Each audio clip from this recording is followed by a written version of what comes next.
Good morning all of you. बेटा पिछले class में राशियों के परिवर्तन की दर पर आधारित कुछ एग्जाम्पल्स किए थे। 8.1 के कुछ क्वेश्चन भी किए थे। आज अपन 8.1 का चौथा क्वेश्चन ले रहे हैं, जिसमें आपसे कहा गया है कि एक परिवर्तनशील घन का किनारा 3 सेंटीमीटर प्रति सेकंड की दर से बढ़ रहा है। घन का आयतन किस दर से बढ़ रहा है जबकि किनारा 10 सेंटीमीटर लंबा हो। इसके लिए अपन ये मान लें कि माना घन का किनारा अक्ष और उसका आयतन v है। घन का किनारा 3 सेंटीमीटर प्रति सेकंड की दर से परिवर्तित हो रहा है, यानी अक्ष में परिवर्तन हो रहा है। और अक्ष में परिवर्तन क्या होगा? dx बटा dt। तो यह dx बटा dt का मान है 3 सेंटीमीटर प्रति सेकंड। आयतन में परिवर्तन की दर ज्ञात करनी है। आयतन v है, v में t के सापेक्ष परिवर्तन क्या होगा? dv बटा dt। इसका बाद निकालना है। और घन की किनारा या घन की भुजा का मान दे रखा 10 सेंटीमीटर। तो आयतन में परिवर्तन के लिए घन का आयतन v बराबर घन का आयतन था भुजा क्यूब, अक्ष माना तो अक्ष की घात 3। और dv बटा dt निकालने के लिए t के सापेक्ष अवकलन कर दें तो dv बटा dt बराबर हो जाएगा 3 अक्ष स्क्वायर इंटू dx बटा dt। अक्ष का भी मान रख दो, dx बटा dt का मान भी रख दो। तो dv बटा dt 3 इंटू अक्ष स्क्वायर, अक्ष का मान 10 से स्क्वायर करेंगे 100। dx बटा dt का मान कितना? 3 को 3 से गुणा कर दिया 9। तो dv बटा dt का जो मान है वो कितना हो जाएगा? 900 घन सेंटीमीटर प्रति सेकंड। ये इसके आयतन में परिवर्तन की दर आपको प्राप्त होगी। इसके बाद 5वां जो क्वेश्चन है आपका,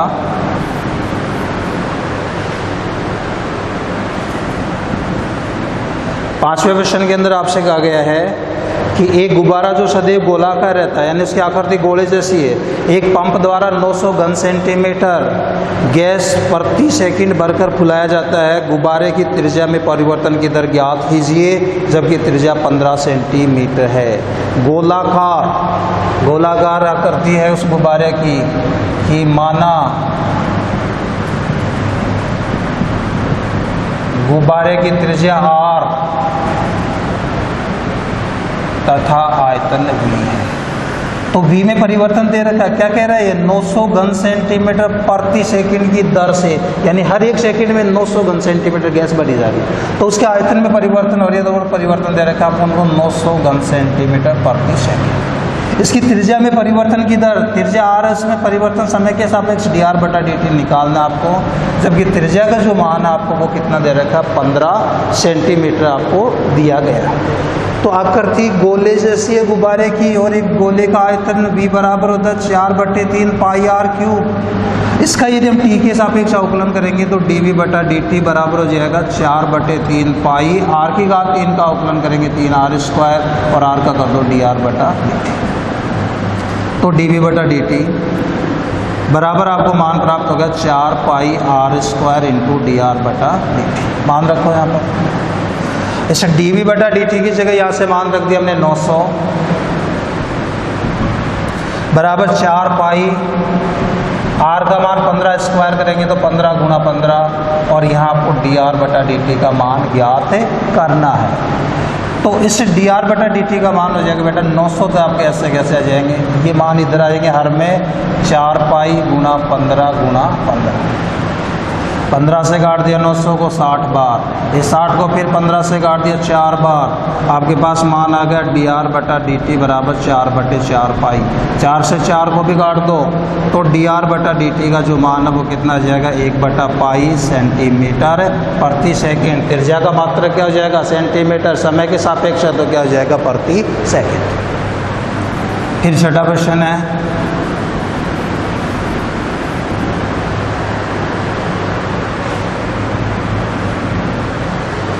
छठे क्वेश्चन के अंदर कहा गया कि एक गुब्बारा जो सदैव गोलाकार रहता है का व्यास माना गुब्बारे का व्यास d, त्रिज्या r, आयतन v, ये मान लिया हमने। अब ये कह रहा है कि उसका जो व्यास है यानी d का जो मान है वो दे रखा है वो 3/2 इंटू 2x + 1। और पूछ ये रहा है कि उसके आयतन में परिवर्तन की दर, आयतन v यदि अपन मान रहे हैं तो आयतन में परिवर्तन की दर अक्ष के सापेक्ष, तो dv बटा dx आपको निकालना है। ये कह रहा है कि आयतन के परिवर्तन की दर अक्ष के सापेक्ष ज्ञात कीजिए। तो पहले तो हम ज्ञात करें इसकी त्रिज्या। त्रिज्या r बराबर होती है d बटा 2, व्यास का आधा। तो इसमें जब 2 का भाग देंगे तो त्रिज्या आ जाएगी 3/4 इंटू 2x प्लस 1। अब गोलाकार आकृति है तो उसका आयतन v बराबर 4/3 पाई r क्यूब, या v बराबर हो जाएगा 4/3 पाई r का यहाँ से मान रखो r क्यूब है 3 की घात 3 हो जाएगा 27, 4 की घात 3 हो जाएगा 64 इंटू 2x प्लस 1 का होल क्यूब। 4 से घाटा 16, 3 से घाटेंगे 9, तो v बराबर माना जाएगा 9/16 पाई इंटू 2x प्लस 1 का होल क्यूब। ये आयतन है। इसका हम अक्ष के सापेक्ष अवकलन करें तो इसका जब हम अक्ष के सापेक्ष अवकलन करेंगे तो dv बटा dx बराबर मान आएगा आपके पास 9/16 पाई कांस्टेंट है, अक्ष की घात n के रूप में इसका अवकलन करोगे तो अवकलन हो जाएगा 3 इंटू 2x प्लस 1 का होल स्क्वायर। ये 2x प्लस 1 स्वयं फलन है, इस 2x का अवकलन करेंगे तो 2x का अवकलन हो जाएगा 2। तो dv बटा dx 9 को 3 से गुणा कर दिया 27, 2 से 16 को काट दिया 8, 27/8 पाई इंटू 2x प्लस 1 का होल स्क्वायर। ये अक्ष के सापेक्ष आयतन में परिवर्तन की दर आपको प्राप्त होगी। फिर अगला क्वेश्चन है इसमें 7वां।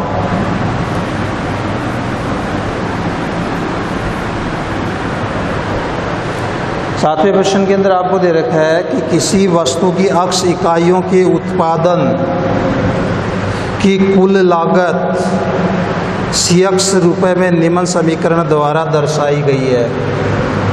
CX दिया गया है आपको, CX का मान है 0.005 अक्ष की घात 3 माइनस 0.02 अक्ष स्क्वायर प्लस 30 अक्ष और प्लस 5000, ये आपको दिया गया है।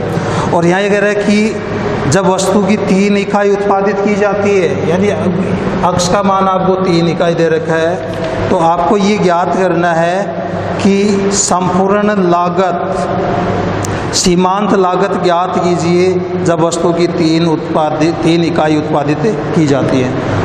कि सीमांत लागत याद करनी है तो बेटा सीमांत लागत या सीमांत आय, इस प्रकार की चीज़ें जब अपन ज्ञात करें तो उसके लिए क्या करेंगे कि जो फलन आपको CX में जो फलन दे रखा है उसका हम अक्ष के सापेक्ष अवकलन कर दें, और अवकलन करने के बाद जो अक्ष की वैल्यू आपको दे रखी है वो अक्ष की वैल्यू आपको इसमें रखनी है। तो C' अक्ष बराबर इसका अवकलन करेंगे आप 0.005 अक्षर, इसका हो जाएगा 3 अक्ष स्क्वायर, माइनस 0.02 इंटू अक्ष स्क्वायर का हो जाएगा 2 अक्ष, प्लस 30 इंटू अक्ष का अवकलन 1, और यहाँ 5000 अक्ष का अवकलन कितना हो जाएगा, अक्षर राशि 0। ये मान है आपका C' अक्ष का। इस C' अक्ष में आपको अक्ष की जगह 3 रखना बेटा। तो C' अक्ष जब अक्ष बराबर 3 हो तो 0.005 गुणा 3 गुणा 3 का स्क्वायर 9, 0.02 गुणा 2 गुणा अक्ष का मान 3 और प्लस 30। इसको आप सोल्व खुद करेंगे और जो भी मान आएगा वो आपकी सीमांत लागत का मान होगा, यानी C' अक्ष का मान होगा। फिर 8वां क्वेश्चन है इसका।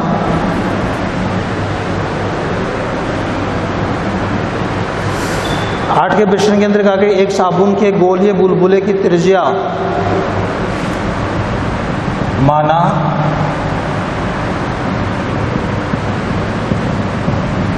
बुलबुले की त्रिज्या R है और पृष्ठीय क्षेत्रफल मान लो इसका S है,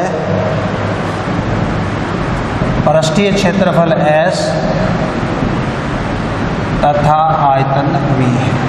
दिया क्या गया है कि एक बुलबुले की त्रिज्या में 0.2 सेंटीमीटर प्रति सेकंड, 0.2 सेंटीमीटर प्रति सेकंड त्रिज्या में परिवर्तन है, यानी dr/dt का मान दे रखा है।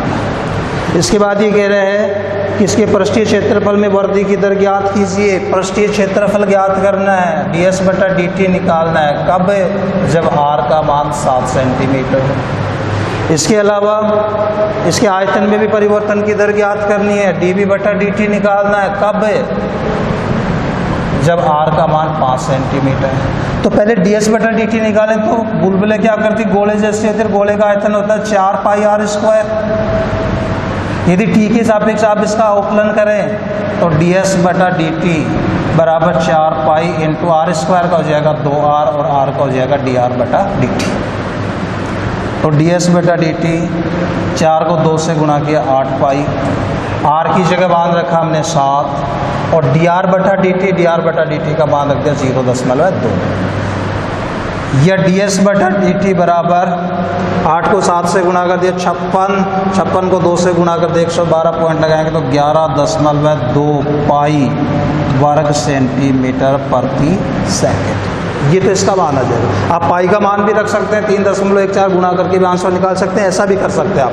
अब dv बटा dt निकालने के लिए v का मान आयतन होता है 4/3 पाई r क्यूब, और इसका यदि हम t के सापेक्ष अवकलन करेंगे तो dv बटा dt बराबर 4/3 पाई r की घात 3 का अवकलन किया 3r स्क्वायर, r का करेंगे dr बटा dt। ये 3 से 3 कट गया तो dv बटा dt बराबर 4 पाई r स्क्वायर, r का मान अब आपके पास कितना 25, dr बटा dt का मान कितना आपके पास 0.2। तो 25 को 4 से गुणा करेंगे 100 और 100 को 0.2 से गुणा करते हैं, तो जब 0.2 से 100 को गुणा करेंगे तो मान कितना आ जाएगा 20। तो बराबर ये मान आ जाएगा 20 पाई घन सेंटीमीटर प्रति सेकंड। ये इसके आयतन में परिवर्तन की दर होगी। फिर अगला क्वेश्चन है इसका 9वें क्वेश्चन में कह रहा है कि एक नली से 12 घन सेंटीमीटर प्रति सेकंड की दर से बालू उड़ेली जा रही है। उड़ेली गई बालू से एक शंकु का निर्माण इस प्रकार होता है कि शंकु की ऊंचाई सदैव आधार की त्रिज्या का 1/6वां भाग होती है। बालू के शंकु की ऊंचाई में किस गति से बढ़ती है और जबकि ऊंचाई है वो 4 सेंटीमीटर है। माना शंकु की त्रिज्या r,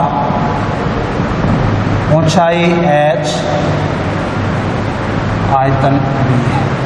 तो आयतन में परिवर्तन दे रखा है आपको dv बटा dt बराबर 12 घन सेंटीमीटर प्रति सेकंड। 12 घन सेंटीमीटर प्रति सेकंड की दर से बालू उड़ेली जा रही है, यानी हर एक सेकंड में 12 घन सेंटीमीटर बालू, तो मतलब आयतन में परिवर्तन हो गया। और आयतन क्या मान रहा है v, तो v में परिवर्तन होगा dv बटा dt और उसका मान हो गया 12 घन सेंटीमीटर। उस उड़ेली गई बालू से एक शंकु का निर्माण इस प्रकार से होता है कि शंकु की त्रिज्या, शंकु की जो ऊंचाई है, यानी शंकु की ऊंचाई h है वो सदैव आधार की त्रिज्या का 6वां भाग है, यानी h बराबर r/6 या यहाँ से r बराबर कितना जाएगा 6h।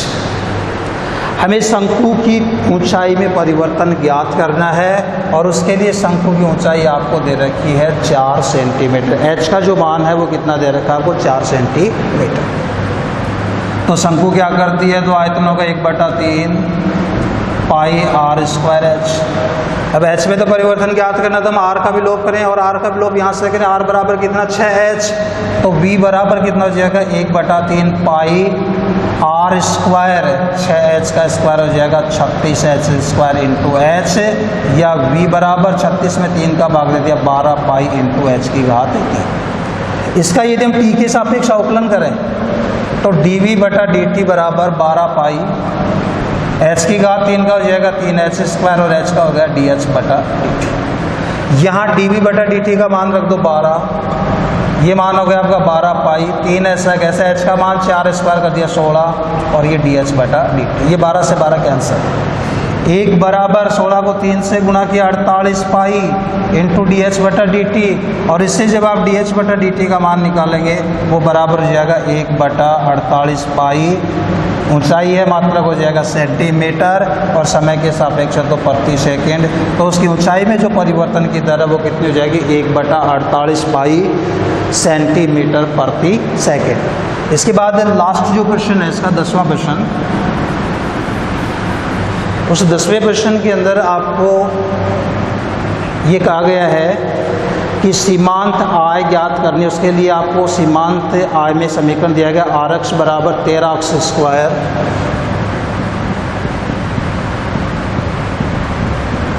प्लस 26x प्लस 15, और यहाँ आपको अक्ष का जो मान है वो कितना दे रखा है, 15 दे रखा है। तो एक क्वेश्चन पहले भी किया था हमने, सीमांत आय ज्ञात की थी, सीमांत लागत ज्ञात की थी, यहाँ सीमांत आय ज्ञात कर रहे हैं। तो जो समीकरण होता है उसका अक्ष के सापेक्ष अवकलन करके अक्ष का मान रख देते हैं, इतना ही काम करना होता है इसका। तो अक्ष के सापेक्ष जब इसका अवकलन किया तो r डैश अक्ष, इसका हो जाएगा 13 गुणा अक्ष स्क्वायर का 2 अक्ष हो गया, 26 गुणा अक्ष का 1 हो गया, 15 का 0 हो गया। तो r डैश अक्ष बराबर 13 दूनी 26 अक्ष प्लस 26, या r डैश अक्ष बराबर अक्ष का मान रखो 15, तो 26 गुणा 15 और प्लस 26। यहाँ जो भी मान आएगा बेटा आप खुद सरल करेंगे, और जो भी मान होगा वो सीमांत आय का मान होगा। मतलब सीमांत आय, सीमांत लागत, तो उसके लिए सीमांत लागत के लिए तो सी अक्ष में समीकरण होता है, सीमांत आय में आर अक्ष में समीकरण होता है, उसका हम अक्ष के सापेक्ष अवकलन करते हैं। तो यहाँ जैसे 13x² था, हमने अक्ष के सापेक्ष अवकलन कर दिया 13 × 2 अक्ष, फिर 26 अक्ष था, 26 × 1 कर दिया, 15 का अवकलन 0 हो गया। फिर यहाँ अक्ष की वैल्यू दे रखी है आपको 15, तो जहाँ भी अक्ष है वहाँ अक्ष की जगह हमने 15 रख दिया, तो ये मान हो जाएगा 26 गुणा 15 प्लस 26। इसको आप हल कर लें, जो भी मान आपको प्राप्त होगा वो आपकी सीमांत आय का मान आपको प्राप्त हो जाएगा। थैंक यू, धन्यवाद, हैव ए नाइस डे।